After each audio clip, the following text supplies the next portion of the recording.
What's up guys, my name's Seth, you're watching Petro 360, and today we're going to lower the 66 F100 by welding on these little guys.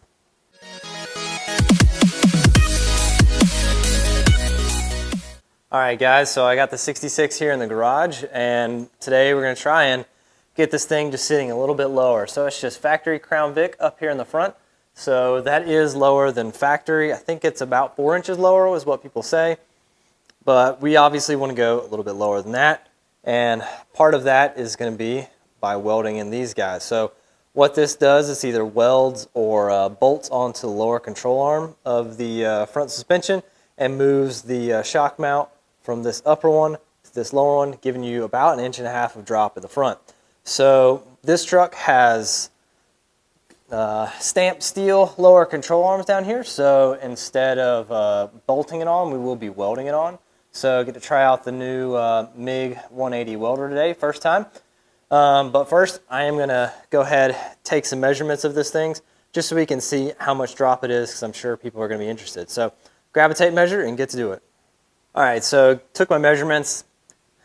What I did was took a measurement from the top of the opening of the fender here, and I took a second measurement from the frame rail where the sway bar mounts. I figured that's probably the most consistent. You know, if any of our body work isn't sitting exactly right, then it'll throw our measurement off. But this is what it looks like right now. You can tell the tire does fit up under there really well. We've got some clearance and everything. So hopefully we'll see the top of this tire tuck underneath the fender a little bit when we get this thing sitting just a little bit lower.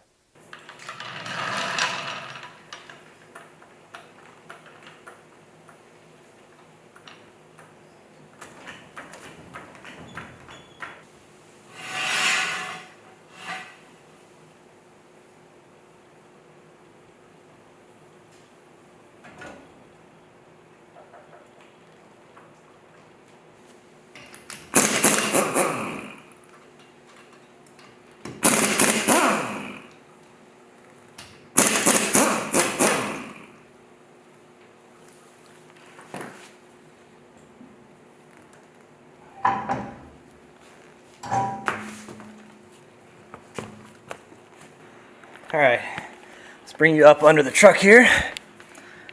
And this right here is what we're going to be working on. So this is the lower control arm.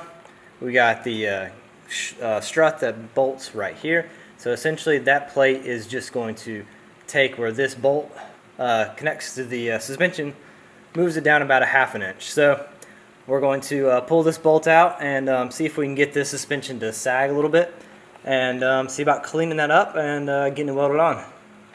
Alright, so I got the first one installed here. So as you can see, these brackets are going to sit below this lower control arm here, and it moves your shock mounting point from up here to down here, and that effectively moves your control arm up, which lowers the whole vehicle. So we got 4 plates in total with the kit, so 2 for each side of the control arm. What I did was take the shock bolt out of the driver's side, put it here in the bottom, and this is the shock mount for this passenger side to hold it all in place. If you have aluminum lower control arms, what you would do is take center punches, mark these 2 holes, and with a center punch, drill these out, tap them, and then you would thread out this center hole as well. That way this metal bracket will bolt onto the aluminum control arm. But thankfully we do have metal lower control arms, so that means what I can do is clean all this metal up, get it put back together like this, and then simply just weld this on. So that's what I'm going to do now, get all this taken back apart, get the metal cleaned up, ready for welding.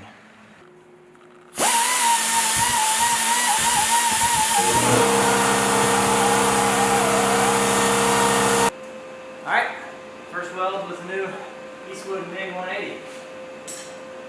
Fingers crossed. It runs pretty good.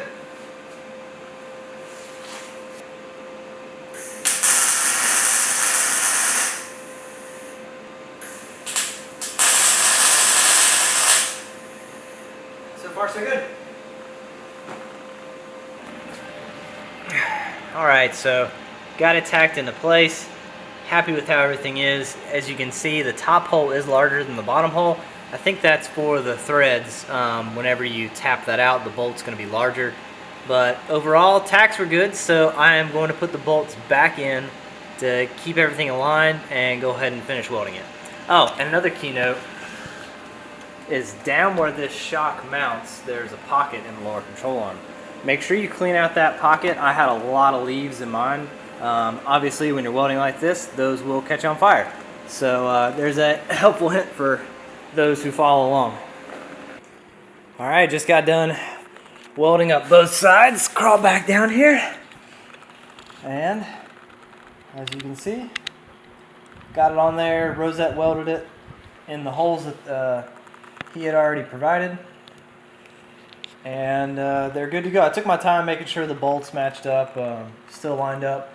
I was going to bolt the shock in the new lower position, but with the sway bar, it started lifting up the entire truck, so waited on that. But now I'm just going to scuff up this fresh metal and get a coat of paint on it so it doesn't rust.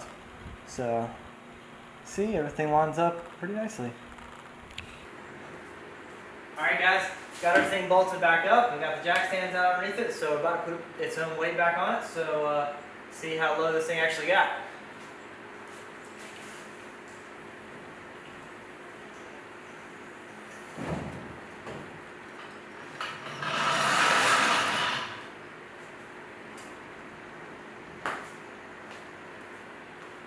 Oh yeah.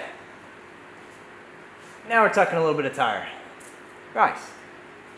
Alright guys, well, here she is. So I did the measurements after I dropped it in the garage from where it was sitting to where it is sitting now, and I've got 2 inches to 2 1/8 inch on all 4 spots that I got. As you can see, we are tucked up under the fender a little bit. I'm interested to see if we're going to have some issues with rubbing with turning. I think it'll be alright for now though. Definitely won't want to go too terribly much wider, but I think we're going to be good. Got room here on the front.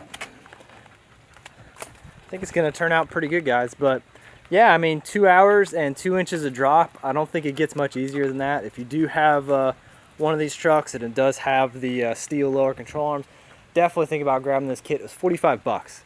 45 bucks, 2 hours and a welder, and your truck is going to be sitting even better in my opinion. But obviously everybody wants to sit at a different ride height, so thanks for watching, guys. Don't know when I'll upload this video as compared to the other ones, but we'll see you guys next time.